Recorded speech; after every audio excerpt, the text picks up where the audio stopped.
तो आज का हमारा टॉपिक है कि how to keep fasting blood sugar below 100 milligram per decilitre every day. अगर आपने ब्लड शुगर कंट्रोल कर लिया, फास्टिंग ब्लड शुगर 2 महीना, 6 महीना, साल भर, तो उससे बात नहीं बनेगी। हमें क्या करना है, जो फास्टिंग ब्लड शुगर लेवल है वो हमें 100 के नीचे रोज़ाना मेंटेन करना है। और अगर हमें डायबिटीज़ को दूर भगाना है तो हमें अपनी डायबिटीज़ की वोकेबलरी इंक्रीज़ करनी है। तो डायबिटीज़ की वोकेबलरी इंक्रीज़ करने के लिए ये 3 वर्ड पे फोकस करते हैं। अगर आपने ये 3 वर्ड को नहीं समझा तो डायबिटीज़ रिवर्स नहीं कर पाएंगे। सबसे पहला वर्ड कैलोरी, दूसरा ग्लाइसेमिक इंडेक्स और तीसरा ग्लाइसेमिक लोड। अब एक एक करके समझने की कोशिश करते हैं कि ये कैलोरी क्या है। Calorie is a unit of heat, और क्या है? Amount of heat required to increase the temperature of 1 kg of water by 1 degree centigrade.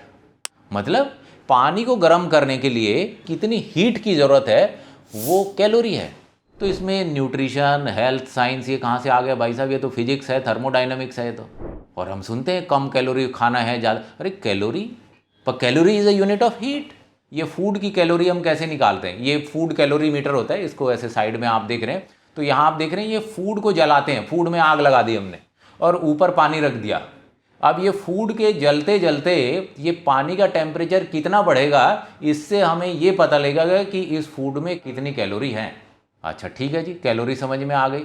अब हमें ये समझ नहीं आ रहा कि कैलोरी हम क्यों सीख रहे हैं, कैलोरी का क्या रोल है हमारी लाइफ में। तो ये भाई साहब, ये हेल्थ साइंस में, न्यूट्रिशन में कैलोरी कहाँ से घुस गया? तो कैलोरी घुसा 1890 में। तो 1890 में क्या हुआ कि ये एक अमेरिका में थे, ये इनका नाम था विल्बर ओलिन एटवाटर। तो ये सरकारी डिपार्टमेंट से थे, यूएस डिपार्टमेंट ने इनको फंड किया था। तो इन्होंने कहा कि भाई जब ये स्टीम इंजन से स्टीम निकलती है, एनर्जी निकलती है, तो स्टीम इंजन चलता है, तो हमारे अंदर भी कुछ ऐसा ही सिस्टम होगा कि जब हम खाना खाते हैं उससे एनर्जी निकलती है और उससे हम चलते हैं। So he came up with the idea, और फूड कैलोरीमीटर इन्होंने बताया कि फूड को जलाते हैं, उससे ये देखते हैं कि भाई इससे कितनी हीट जनरेट हो रही है, पानी कितना गर्म हो रहा है। तो फूड में जितनी ज़्यादा कैलोरी उतनी ज़्यादा हमें कैलोरी देगा, और जितना कैलोरी देगा उतना बढ़िया, उतना हमें एनर्जी मिलेगी। तो गवर्नमेंट के आदमी थे, गवर्नमेंट डिपार्टमेंट से आते थे, गवर्नमेंट की फंडिंग थी। इन्होंने एक्सप्लेन किया कि देखो भैया, स्टीम इंजन एनर्जी से चलता है और हम भी एनर्जी से चलते हैं। स्टीम इंजन गर्म होता है, हमारी बॉडी भी गर्म है, तो हमें गर्मी चाहिए, एनर्जी चाहिए। तो एनर्जी कहाँ से मिलेगी? फूड से। तो फूड की कैलोरी की वैल्यू देख लो, और उसके बेसिस पे इन्होंने कैलोरी से इसको कनेक्ट कर दिया। तो ये जो इन्होंने कहा था, देखो मैंने बताया भैया कि ये कैलोरी सिस्टम है, आप इसके बेसिस पे एक आदमी का टेम्परेचर पूरा दिन अगर 24 घंटे मेंटेन करो तो इतनी हीट की ज़रूरत पड़ती है, तो इतनी कैलोरी आप दे दो। इतनी कैलोरी कहाँ से देनी? तो दाल, चावल, चीनी, घी जो भी देना है वो डाल के दे दो। तो वहाँ से कैलोरी का कॉन्सेप्ट पॉपुलर हो गया। तो कैलोरी का कॉन्सेप्ट जब पॉपुलर हो गया तो 1970 में गवर्नमेंट ने रूल बनाया कि हर एक फूड के ऊपर आपको ये कैलोरिक वैल्यू लिखना पड़ेगा, कि जो प्रोडक्ट है उसमें कैलोरिक वैल्यू लिखना पड़ेगा, और उसको नाम दिया न्यूट्रिशनल वैल्यू का। और लिखना क्या था? Caloric value. तो कैलोरी न्यूट्रिशन को इन्होंने एक जगह जोड़ दिया, और ये बड़ी समस्या हो गई। अब 1960-70 ये समय डायबिटीज़ काफ़ी बढ़ रही थी, और डायबिटीज़ जब बढ़ रही थी तो उस टाइम पे दूसरे साइंटिस्ट भी थे। तो जैसे हम सोच रहे हैं ना आप बैठ के कि भाई ये कैलोरी का क्या मतलब है, डायबिटिक पेशेंट है, ब्लड शुगर बढ़े जा रहे हैं और कैलोरी कैलोरी चिल्लाए जा रहे हैं, कैलोरी हीट है, ब्लड में शुगर ज़्यादा है। तो डायबिटिक पेशेंट की डाइट ये कैलोरी के बेसिस पे कैसे बनाएं? न्यूट्रिशनल साइंटिस्ट थे कनाडा में, डॉक्टर डेविड जेनकिंस। तो इन्होंने कहा कि भैया देखो, जो खाना हम खाते हैं, वो जो खाना है उसमें न्यूट्रिएंट होते हैं। और न्यूट्रिएंट क्या क्या होते हैं जी? 3 टाइप के न्यूट्रिएंट थे, और 1960-70 तक ये सब डिस्कवरीज हो चुकी हैं कि फैट में क्या क्या कंपोनेंट होते हैं। तो इसमें आप देख रहे हैं कि जैसे फैट है, फैट फैटी एसिड में कन्वर्ट होता है, कार्बोहाइड्रेट मेटाबोलाइज होकर ग्लूकोज में कन्वर्ट होता है, और वो ग्लूकोज ब्लड में जाता है और डायबिटीज़ होती है। तो इन्होंने कहा अगर डायबिटीज़ में ग्लूकोज प्रॉब्लम है, हीट प्रॉब्लम नहीं है, बुखार नहीं चेक कर रहे हैं हम, हमारी प्रॉब्लम है ब्लड शुगर, ब्लड ग्लूकोज, तो हम कैलोरी क्यों देखें? और कैलोरी का कोई फ़ायदा नहीं है हमें तो ये देखना है कि कौन सा फूड ब्लड शुगर बढ़ाता है, कौन सा फूड ब्लड शुगर नहीं बढ़ाता, उसके बेसिस पे हम डायबिटीज़ की डाइट बनाएंगे। तो डॉक्टर डेविड जेनकिंस जो है ये एक नया कॉन्सेप्ट लेके आए और ये कॉन्सेप्ट था ग्लाइसेमिक इंडेक्स का। 1981 में इन्होंने रिवोल्यूशन लाया। तो इन्होंने क्या काम किया, सबसे पहले ग्लूकोज लिया कि ब्लड में ग्लूकोज है, ग्लूकोज को इन्होंने स्टैंडर्ड लिया कि जब हम ग्लूकोज पीते हैं पानी में डाल के तो ब्लड कितनी स्पीड से राइज होता है, उसको उन्होंने नंबर दे दिया 100। और फिर और भी जो फूड खाते हैं तो उनका ब्लड शुगर कैसे राइज होता है, तो उसके बेसिस पे इन्होंने इंडेक्सिंग की, इसीलिए ग्लाइसेमिक इंडेक्स नाम दिया, इंडेक्स 1 2 3 4। तो सबसे टॉप पे इन्होंने रखा ग्लूकोज और उसके कंपैरिजन में। तो इन्होंने कहा कि कैलोरी सही आइडिया नहीं है, और इससे पहले सिंपल कार्बोहाइड्रेट, कॉम्प्लेक्स कार्बोहाइड्रेट का भी कॉन्सेप्ट था। तो उन्होंने कहा ये सब आउटडेटेड कॉन्सेप्ट है, जो ग्लाइसेमिक इंडेक्स है वो बेटर कॉन्सेप्ट है। और ये इनका लिटरेचर है glycemic index of the food, ये 1981 का ये ओरिजिनल है। इन्होंने 62 फूड आइटम्स का रिसर्च किया ग्लाइसेमिक इंडेक्स, और ये इन्होंने निकाला कि वोल व्हीट ब्रेड का 72, मिलेट का 71, राइस का, ये उनका ओरिजिनल रिसर्च पेपर देख रहे हैं आप जो आपको स्क्रीन पे दिखाई दे रहा है। तो आप पीनट का देख रहे हैं 13 है, सोयाबीन का 15 है। तो इनकी जो डिस्कवरी थी उससे काम जो है बड़ा आसान हो गया। तो ग्लाइसेमिक इंडेक्स का जो कॉन्सेप्ट था वो बहुत बढ़िया था, लेकिन उसमें कमी थी। अब कमी क्या थी कि मान लीजिए दो फूड हैं, दोनों का ग्लाइसेमिक इंडेक्स बराबर है, क्योंकि ग्लाइसेमिक इंडेक्स स्पीड पे काम करता था कि ये भी उतना ही बढ़ाएगा स्पीड से, ये भी उतना स्पीड से बढ़ाएगा, और ग्लाइसेमिक इंडेक्स फिक्स वैल्यू है। अगर हमने कहा कि गेहूं का ग्लाइसेमिक इंडेक्स 70 है तो वो 70 है। अब वो 100 ग्राम गेहूं हो, 50 ग्राम हो, 200 ग्राम हो, 400 ग्राम हो, 1 किलो हो, वैल्यू चेंज नहीं होगा।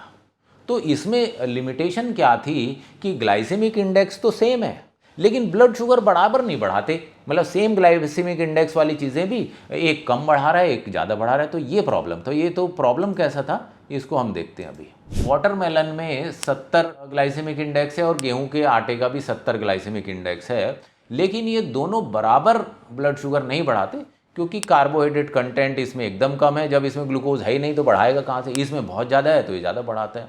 तो फिर एक दूसरे रिसर्च साइंटिस्ट थे, ये थे अमेरिका में हार्वर्ड यूनिवर्सिटी में, ये भी न्यूट्रिशन डिपार्टमेंट में वहाँ पे काम कर रहे थे, और he came up with the concept कि भाई साहब ग्लाइसेमिक इंडेक्स कॉन्सेप्ट तो बहुत बढ़िया है, लेकिन एक कमी है कि इसमें कार्बोहाइड्रेट कनेक्शन नहीं है। सो 1997 2000 के आसपास ये काफ़ी पॉपुलर हो गया। ये लेटेस्ट डिस्कवरी है डायबिटीज़ डाइट की। इन्होंने कहा कि अगर ग्लाइसेमिक इंडेक्स में कार्बोहाइड्रेट भी मल्टीप्लाई कर दें तो दिस बिकम्स अल्टीमेट थिंग।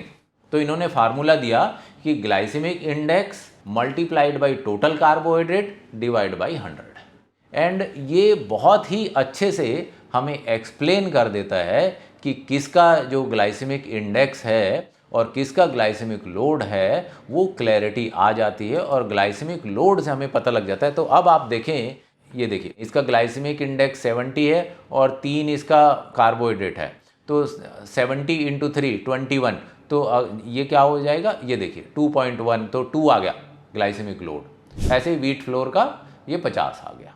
तो इस कॉन्सेप्ट से हमें ये पता लगा कि glycemic load is the ultimate thing to measure. तो ग्लाइसेमिक लोड डायबिटीज़ की डाइट प्लानिंग के लिए अल्टीमेट नंबर है और हमें यही यूज़ करना चाहिए। तो 3 जो वर्ड हैं जिसके बगैर आप डायबिटीज़ मैनेजमेंट को नहीं सीख सकते, calorie, glycemic index and glycemic load. तो जब हमारी वोकेबलरी बढ़ती है और जब हम हिस्ट्री पढ़ते हैं तो हमें फ्यूचर दिखाई देता है। तो फ्यूचर को समझना है तो हिस्ट्री को जाइए। अगर आपको लाइफ में सक्सेस पाना है तो कुछ की वर्ड लाइफ में डिफाइन कीजिए। Control is one of the most important की वर्ड अगर आप डायबिटीज़ रिवर्स करना चाहते हैं, अगर आप अपने ब्लड शुगर लेवल को कंट्रोल करना चाहते हैं।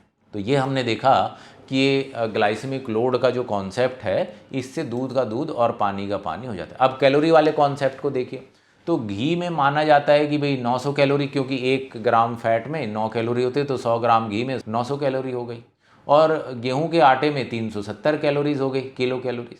तो इसका मतलब कि अगर हम कैलोरी कम करेंगे तो हमें घी कम खाना चाहिए और गेहूं का आटा ज़्यादा खाना चाहिए, क्योंकि कैलोरी कम है, हमें कम कैलोरी वाली डाइट लेनी है। लेकिन अगर आप ग्लाइसेमिक लोड पे जाते हैं तो घी का ग्लाइसेमिक लोड 0 है, घी खाओगे ब्लड शुगर नहीं बढ़ेगा, गेहूं का आटा खाओगे तो ब्लड शुगर लेवल बढ़ेगा, क्योंकि इसका ग्लाइसेमिक लोड ज़्यादा है।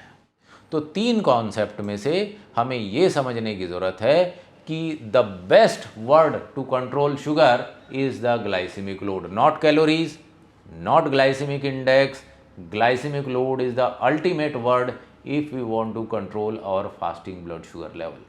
एंड डायबेक्सी इंडिया का पहला ब्रांड है जिसने ग्लाइसेमिक लोड के बेसिस पे सारे फूड प्रोडक्ट डिज़ाइन करने शुरू किए। तो चाहे वो डायबेक्सी आटा है, चाहे वो डायबेक्सी का बिस्किट है, चाहे वो डायबेक्सी का शुगर है, डायबेक्सी का कोई भी कंपोनेंट जो है वो हमें ग्लाइसेमिक लोड के बेसिस पे हम डिफ़ाइन करते हैं। और हर एक क्राइटेरिया जो भी हम इंग्रेडिएंट डायबेक्सी में यूज़ करते हैं उसका क्राइटेरिया ये होता है कि उसका ग्लाइसेमिक लोड कम है या नहीं। तो जब कम ग्लाइसेमिक लोड वाले इंग्रेडिएंट यूज़ करते हैं तो हमारा ओवरऑल जो प्रोडक्ट बनता है उसका ग्लाइसेमिक लोड है वो कम होता है। और जब हम ग्लाइसेमिक लोड की बात करते हैं तो कई बार क्या होता है, कन्फ्यूज़न भी क्रिएट होगा। तो कन्फ्यूज़न क्या क्रिएट होता है ग्लाइसेमिक लोड का, वो देखते हैं। जैसे डायबेक्सी आटे का हम कहते हैं कि ग्लाइसेमिक लोड 7 है, तो कुछ लोग कहेंगे कि मेरे वाले को तो 5 ही है, मेरे वाले को तो 2 ही है, मेरे वाले को 4 ही है। तो कैसे कन्फ्यूज, या कहेंगे कि मेरे वाले का भी ग्लाइसेमिक लोड कम है, मेरे प्रोडक्ट का कम है। तो वो कैसे करते हैं? अब ये मिस्टेक कैसे होगी कि जैसे मान लीजिए ये मल्टीग्रेन आटा है, तो अगर हम 20 ग्राम की एक रोटी लेते हैं तो 20 ग्राम आटे में 14 ग्राम कार्बोहाइड्रेट होगा। तो अगर एक रोटी का हम ग्लाइसेमिक लोड निकालेंगे तो 70 ये इसका ग्लाइसेमिक इंडेक्स हो गया, मल्टीप्लाइड बाई 14 ये इसका टोटल कार्ब कंटेंट हो गया, डिवाइड बाई 100 तो ये आ गया वैल्यू 10। लेकिन अगर यही हम 100 ग्राम का करते हैं तो इसमें 72 ग्राम कार्ब हुआ और ग्लाइसेमिक इंडेक्स है 70, तो 70 मल्टीप्लाइड बाई 72 डिवाइड बाई 100 तो ये आ गया 50। तो क्या ध्यान रखने वाली बात है, ग्लाइसेमिक लोड क्वांटिटी के बेसिस पे है। 50 ग्राम का ग्लाइसेमिक लोड, 100 ग्राम का ग्लाइसेमिक लोड, 200 ग्राम का ग्लाइसेमिक लोड, 500 ग्राम का ग्लाइसेमिक लोड। तो जैसे जैसे क्वांटिटी बढ़ती जाएगी glycemic load same food item का बढ़ता जाएगा। तो ये अब कन्फ्यूज़न हो जाएगा कि भाई कोई आदमी कहेगा कि मेरा सर्विंग्स, आप देखते हैं ना फूड का जब लेवल पढ़ते हैं तो कोई कहता है जी मेरा सर्विंग साइज़ 30 ग्राम है, कोई कहेगा मेरा सर्विंग साइज़ 40 ग्राम है, कोई कहेगा सर्विंग साइज़ 50 ग्राम है। तो अब हर किसी को इवेलुएट कैसे करेंगे आप? तो इसलिए हमने एक ये EGL वैल्यू का चार्ट बनाया। तो EGL वैल्यू का जो चार्ट है उसमें हर चीज़ 100 ग्राम के बेसिस पे है। तो EGL वैल्यू के चार्ट में एवरीथिंग इज एज पर 100 ग्राम। तो एक EGL 1 ग्राम ग्लूकोज के बराबर होता है, 1:1 सीधा। और ये डायबेक्सी की वेबसाइट पे आप जाओगे तो मात्र 1 रुपये में आप इसका डाउनलोड कर सकते हो, मात्र 1 रुपये में। वैसे इसके दूसरे फॉर्म भी आते हैं, जैसे कि ये ऐसे चार्ट देखेंगे, ये बुकलेट, तो बुकलेट में आप देखेंगे तो ऐसे कलरफुल ये इस टाइप का बुकलेट दिया हुआ है इसमें, आप ये इस टाइप का बुकलेट ले सकते हैं। या इसका ऐसा बड़ा चार्ट भी आता है जो आप ये इसको लेके आप अपने किचन में कहीं पे भी आप इसको रख सकते हैं। तो चार्ट है। और जो डाउनलोडेबल है PDF, वो 1 रुपये का डाउनलोडेबल PDF आपको मिल जाता है। तो ग्लाइसेमिक लोड वाला जो चार्ट है ये अगर आपके पास होता है तो आपके लिए ईजी हो जाता है।